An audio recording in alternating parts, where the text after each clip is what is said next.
காலை 25,000 பணத்தை நானே அப்பாவை பண்ணிட்டேன்.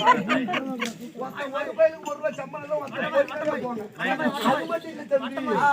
எப்படி நம்ம தமிழரசு மாமா வீட்டுல காலைல இட்லி சாம்பார் போடுவேன்.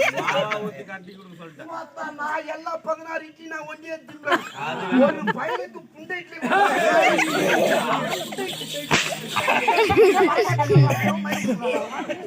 ஒரு பையனுக்கு 1 இட்லி கொடுக்கணும். 16 பேர் இட்லி நீ வர்றாரு முதல்ல விருந்தாளி பொண்ணு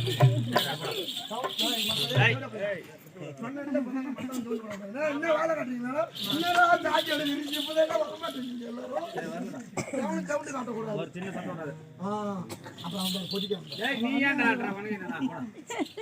நான்